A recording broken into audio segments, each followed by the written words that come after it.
Đằng ở thảត្រីទឹកសាបដែលមានចំណាត់ថ្នាក់ធំជាងគេនៅកម្ពុជាជាត្រីអ្វីថ្ងៃនេះខ្ញុំបានទៅលេងជាមួយនឹងសួនសត្វ Angkor Wildlife and Aquarium ហើយនៅទីនោះគឺមានសត្វច្រើនប្រភេទខ្លាំងមែនទែនតែអ្វីដែលគួរចាប់អារម្មណ៍គឺខ្ញុំចាប់អារម្មណ៍ជាមួយនឹងប្រភេទត្រីទឹកសាបដែលនៅប្រទេសកម្ពុជារបស់យើងទីមួយនោះគឺជាត្រីកូរ៉ាំងដែលត្រីតំណាងឲ្យប្រទេសកម្ពុជារបស់យើងសម្រាប់ខ្ញុំគឺខ្ញុំអត់ដែលឃើញត្រីនៅពីមុនមកទេពិតជាពិសេសហើយប្លែកភ្នែកខ្លាំងមែនទែនហើយត្រីកូរ៉ាំងនេះដែរគឺរស់នៅតាមដងទន្លេធំៗស្ទឹងនឹងតំបន់ទំនាបលិចទឹកជាពិសេសគឺបឹងទន្លេសាបនិងទន្លេមេគង្គហើយមួយទីនោះគឺជាត្រីរាជស្ដេចត្រីនៃទន្លេមេគង្គវាចូលចិត្តរស់នៅតាមបឹងទន្លេសាបនិងតំបន់មេគង្គលើហើយជាពិសេសគឺនៅតាមអន្លង់ទន្លេមេគង្គនៅខេត្តកញ្ចេះនិងខេត្តស្ទឹងត្រែងហើយអ្វីដែលខ្ញុំភ្ញាក់ផ្អើលខ្លាំងជាងគេបងប្អូននឹងថាពេលដែលត្រីរាជនឹងមានពងវាត្រូវឡើងទៅពងនៅទី3នៃប្រទេសចិនប៉ុន្តែឥឡូវនេះដោយសារតែបញ្ហាជាមួយនឹងទំនប់វារីអគ្គិសនីធ្វើឲ្យវាឈប់ពងត្រឹមតែប្រទេសថៃឬក៏ប្រទេសឡាវទេហើយនៅពេលដែលត្រីនេះវាពេញវ័យគឺវាបានវិលត្រឡប់មកខ្មែរយើងវិញមករស់នៅតាមទន្លេមេគង្គនិងទន្លេសាបរបស់ប្រទេសកម្ពុជាយើងពេលដែលវាមានអាយុ7ឆ្នាំត្រីរាជនីមួយៗគឺបណ្ដោយរបស់វាគឺ2ម៉ែត្រហើយ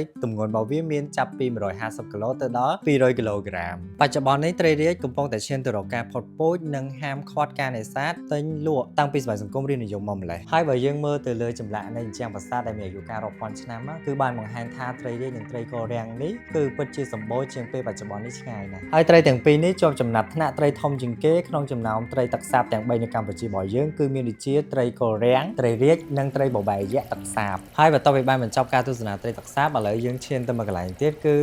ពិភពនៃបាតសមុទ្រហើយពេលដែលយើងទៅដល់កន្លែងហ្នឹងគឺយើងដូចយើងឈរនៅបាតសមុទ្រពិតៗអញ្ចឹង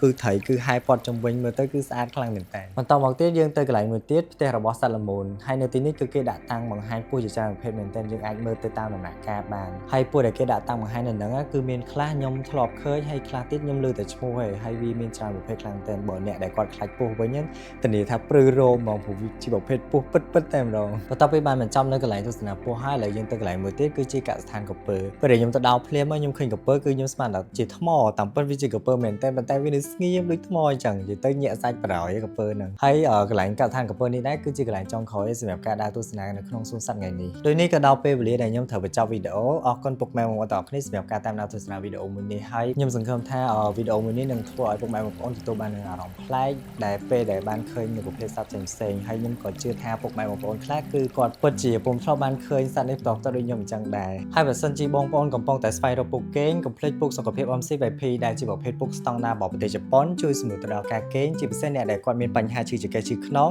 មកប្រើជាមួយនឹងពូកនេះគឺពិតជាស័ក្តិសមខ្លាំងមែនទែនអរគុណពុកម៉ែបងប្អូនទាំងអស់គ្នា